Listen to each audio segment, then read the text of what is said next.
Seja sempre muito bem-vindo, Vilegas. Bom dia. Olá, Paula, bom dia. Uma ótima segunda-feira, boa semana aí para vocês.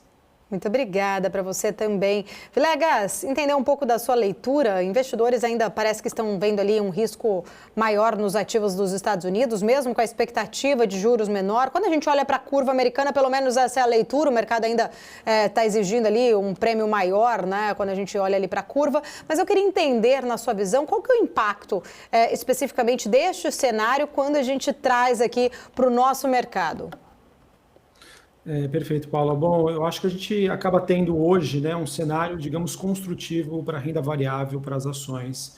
E esse cenário ele se pauta muito nessas expectativas do mercado de que daqui para frente, né, nós começaremos a ver cada vez mais um aumento das probabilidades em torno de um corte de juros nos Estados Unidos. Isso influencia na continuidade também da queda de juros aqui no Brasil, e o investidor sabe, juros caem lá na frente, isso acaba sendo positivo para as ações. Ao mesmo tempo, Paula, que a gente acaba também tendo uma expectativa sobre quais serão os impactos, né? Quais serão os efeitos que essa política monetária hoje, bastante contracionista, ainda no Brasil e nos Estados Unidos, vai recair para a economia. Então, o cenário que o mercado precifica hoje e se posiciona hoje é o cenário de pouso suave, né? O que o mercado chama de soft landing.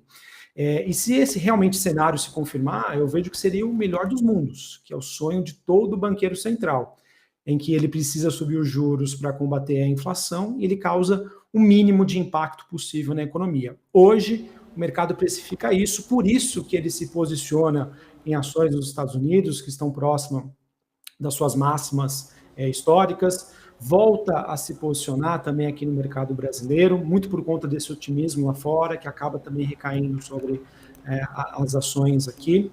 E a grande diferença que eu vejo, Paula, olhando para o mercado brasileiro em relação ao mercado norte-americano, é o que a gente chama de nível de valuation, ou seja, o quão barato ou caro se paga por uma ação nos Estados Unidos e o quão caro ou barato se paga por uma ação no mundo emergente aqui no Brasil. Só para você ter uma ideia, Paula, quando a gente olha para a Nasdaq, aquele múltiplo, né, preço-lucro, que é o preço da ação em relação ao lucro que ela oferece, você tem uma Nasdaq negociando a 45 vezes. Na teoria, significa dizer que todo investimento que você faz hoje, você demoraria 45 anos para ter esse dinheiro de volta. Quando você olha para o S&P, para a Dow Jones, está em torno ali de 21, 22, essa relação preço-lucro. E quando você olha, por exemplo, para o Brasil, mesmo depois dessa movimentação bastante positiva que a gente observou aí nos últimos dias, você vê a Bolsa Brasileira negociando a 9 vezes lucro. Ou seja, é um desconto em relação à Bolsa norte-americana, é um desconto em relação aos países emergentes também, e é um desconto em relação à média histórica no Brasil. O Ibovespa, historicamente, ele negociou nos últimos 20 anos numa média ali de 11 vezes lucro. Então, você ainda existe esse potencial de valorização. Então, basicamente, é isso, tá, Paulo? Eu vejo que se cria um cenário bastante construtivo, o mercado acreditando que os bancos centrais já fizeram o seu trabalho, então daqui para frente é acompanhar a agenda macroeconômica para entender quais os impactos reais na economia americana, na economia global e na economia brasileira. Se o mercado, né, se o mundo, né, se as economias conseguirem um pouso suave, é muito construtivo para os ativos de risco, que é o cenário precificado hoje. Mas aquilo, a gente está navegando ali por uma camada fina de gelo. Qualquer vacilo que o mercado entenda de que não, a gente pode ter uma recessão mais forte, isso vai fazer com que o mercado sinta. Mas, por enquanto, não temos nenhum sinal disso. Se não tem sinal disso, o mercado se prepara aí para o rally de final de ano. Exatamente, eu ia entrar nesse ponto, viu, Vilegas? Se a gente vai conseguir, de fato, ter aí, né, esse rally nesse fim de ano. E aí já aproveito, né, já que você adiantou um pouco, para tentar entender se o cenário doméstico, né, algo aqui do nosso cenário doméstico, a gente, claro, né, teve ali uma mudança naquela discussão, vai ficar realmente para o ano que vem em relação à questão da meta fiscal, mas o cenário doméstico, ele pode acabar, de repente, aí, pesando um pouco nessas projeções ou não, de fato. Acho que esse rally vem mesmo aí, e qual é a projeção que você acredita que a gente possa chegar aí com o Ibovespa? Perfeito, Paulo. Bom, já comentei, né, sobre a questão internacional, acho que esse é o principal risco que o mercado, dentre os riscos previsíveis, né, fora aquele que ninguém sabe que pode chegar a qualquer momento. Mas dentro dos riscos previsíveis e que estão sendo monitorados pelo investidor, quando a gente olha para a questão internacional, obviamente, é esse desempenho, né, como que a economia americana vai desempenhar nos próximos meses em 2024. Quando a gente recai para o mercado brasileiro, eu acho que na semana passada a gente teve ali uma sinalização bem clara. A economia brasileira está desacelerando, até mais rápido do que o imaginado. Se isso está acontecendo, em conjunto com uma inflação que segue, por enquanto, bastante benigna, né, eu vejo que existe aí espaço para que o Banco Central desça, né, reduza a taxa de juros. E a gente começa a ver, olhando para o mercado, para as precificações, que já existem, né, alguns players, alguns investidores acreditando que ele poderia acelerar esse processo. Aí aquilo, quanto mais rápido a taxa de juros cai, melhor para a precificação dos ativos, melhor para os balanços das empresas. Menos juros, melhor o resultado financeiro, é menos alavancagem, é mais dinheiro que sobra para o acionista, é basicamente isso, né? A gente fez até um levantamento, Paulo, em tudo que...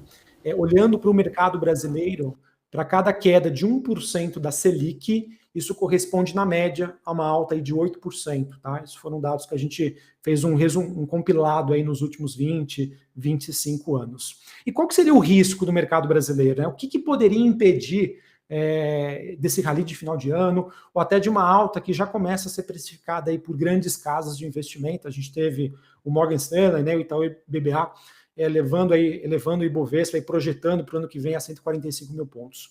Olhando para as questões externas, Estados Unidos.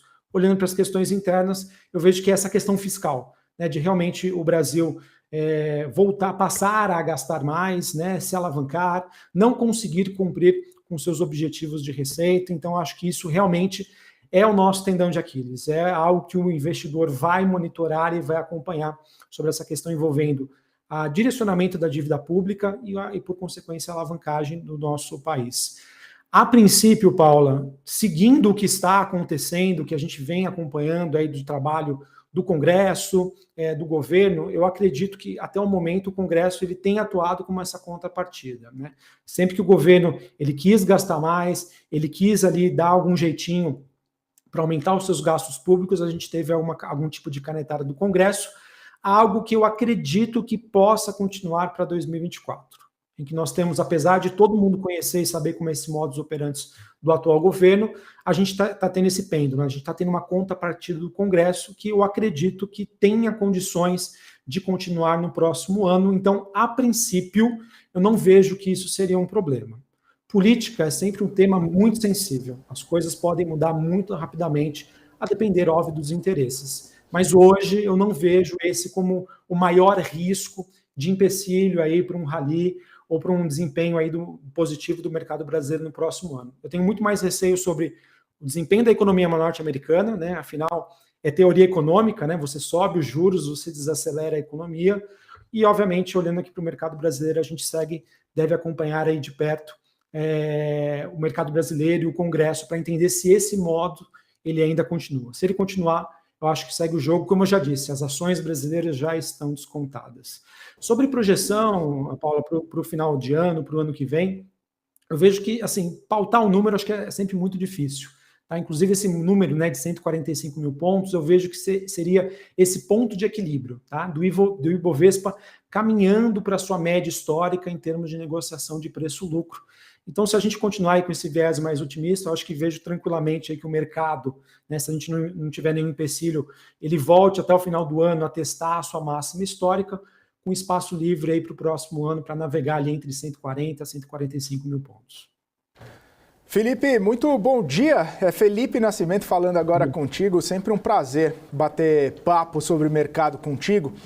Você estava falando, né, sobre esse movimento de cenário doméstico e o cenário internacional, dando seus pesos relativos, inclusive, e a gente está vendo justamente uma movimentação, talvez até um pouco mais forte, né, de algumas empresas que acabaram ficando para trás, que sofreram bastante nos últimos tempos por conta do cenário mais doméstico. Essas empresas que são mais sensíveis ao cenário aqui brasileiro, juro, inflação, essa movimentação toda, elas acabam tendo ou uma perspectiva melhor, ou até mesmo esse desempenho melhor, podendo surfar mais o rally. Só que também a gente está vendo um movimento interessante, né, das grandes empresas, né, Petrobras e Vale, com essa sustentação das commodities. Inclusive com os investidores estrangeiros trazendo mais recursos aqui para o Brasil. Esse mês de novembro está muito forte, né, a entrada de recurso estrangeiro. Se for dar uma olhada, então, né, e de repente tentar fazer projeções, tentar fazer algumas previsões de quem pode se sair melhor e aproveitar esse momento, esse movimento de entrada de recurso estrangeiro, você percebe que seriam mesmo essas empresas mais ligadas ao cenário doméstico, que acabaram ficando um pouco mais para trás, que sofreram com esse movimento, né, mais sensível aqui do cenário brasileiro? Ou talvez a gente pode ver uma movimentação importante também dessas empresas ligadas a commodity, ligadas até mais o setor defensivo, utilities, alguma coisa nesse sentido? Como que está a sua cabeça nessas projeções, Felipe? Perfeito, Felipe. Bom, eu acho que existe espaço para todo mundo, tá? Mas é sempre preciso fazer um filtro em relação ali ao que você vai colocar na sua carteira, como que você vai se expor a este cenário. Eu vejo, Felipe, o que está influenciando basicamente esse movimento das blue chips, né, dessas grandes empresas, é o que você comentou, tá? A gente está acompanhando uma entrada muito forte do investidor estrangeiro, tá? Não tem jeito, pessoal.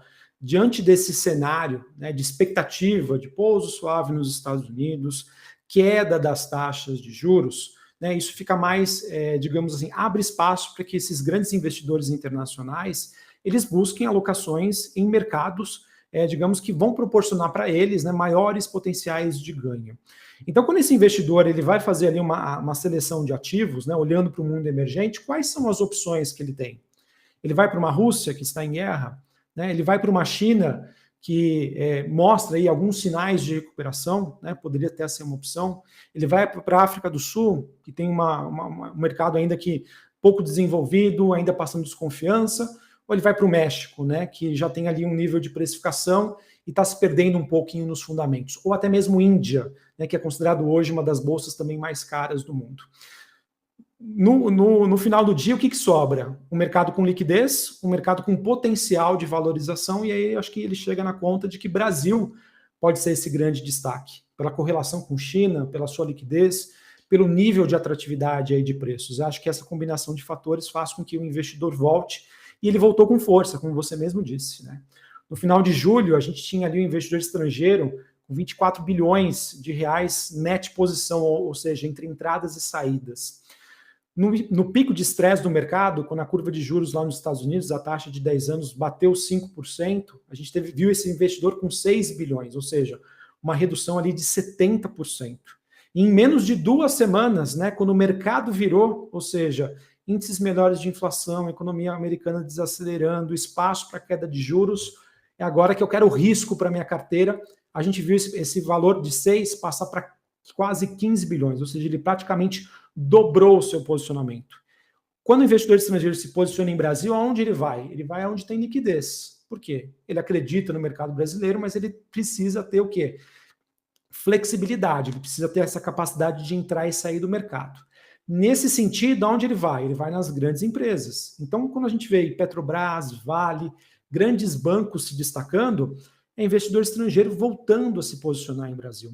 E eu acho que isso acaba também sendo uma janela oportuna, acho que principalmente para as empresas de mineração e siderurgia, com o mercado olhando para a China, vendo o copo meio cheio.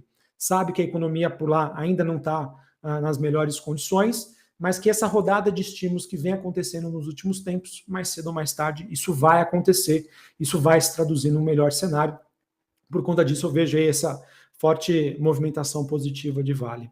E quando a gente passa para o mercado doméstico, Felipe, eu vejo que é um mercado que vai recair mais sobre o investidor local, né, que conhece mais, tem mais essa flexibilidade e gosta mais de apostar nessas empresas, pela aproximação como um todo. E sim, eu acho que o melhor termômetro para você entender quais as empresas que vão melhor performar daqui para frente é você fazer o cenário inverso. O que caiu? O que mais caiu desde que a Selic começou a subir? Saiu de 2 para 13,75. Se, por exemplo, Magazine Luiza, Casas Bahia foram as empresas que mais caíram, muito provavelmente, na teoria, essas empresas são as empresas que tendem a mais subir, já que a gente tem um processo inverso agora. Expectativa de queda de juros aqui no Brasil e também nos Estados Unidos. Só que o investidor não pode esquecer que neste período de queda de juros, além da precificação que foi feita, né, para baixo, essas empresas hoje elas podem ser consideradas outras, né? São empresas mais alavancadas, são empresas que às vezes não conseguiram se reestruturar. Então eu vejo que existe espaço sim para diversas empresas. Eu não consigo nomear aqui qual o setor melhor ou pior.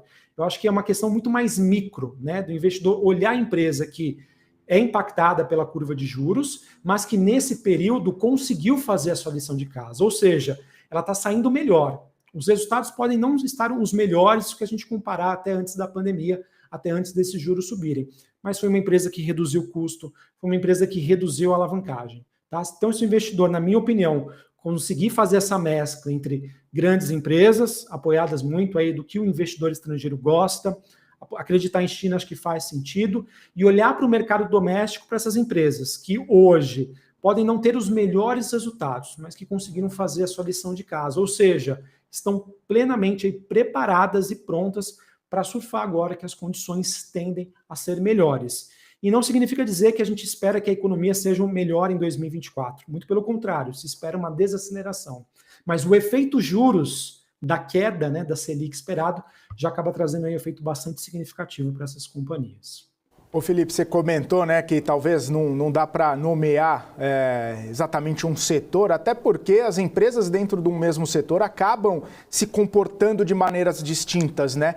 Então, a minha próxima pergunta é a seguinte, utilizando essa última temporada de resultados, ou até mesmo a trajetória dos resultados desse ano, concluindo talvez no último trimestre, olhando lá no comecinho do ano que vem, essa análise trimestre a trimestre pode dar um guidance, pode dar uma noção do que o investidor vai buscar no setor, quem está crescendo o lucro, quem está melhorando suas margens, quem está melhorando o seu operacional ali, quem está desalavancando.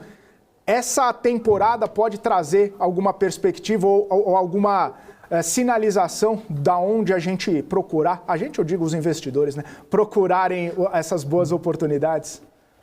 Não, sem sombra de dúvida, tá? Eu acho que essa temporada de balanços, ela não que ela foi agendada para acontecer, ela sempre acontece nesse período, né, nessa questão do tempo, mas quando você mistura esse cenário, né, do mercado precificando o pouso suave, espaço, né, para os juros caírem, eu acho que a temporada de balanços ela veio a calhar no momento em que o investidor precisava disso, né? Eu vejo que antes da temporada de balanços, inclusive eu ranqueio a temporada como também um dos motivos pelos quais a gente viu aí a Bolsa Brasileira sair daquela faixa ali próximo dos 112, 113 mil pontos e ir para 125 mil praticamente numa linha reta, muito por conta desse filtro que o investidor conseguiu fazer de olhar para as empresas brasileiras. Tá? A gente estava até antes da temporada de balanços muito focado na questão macro, né?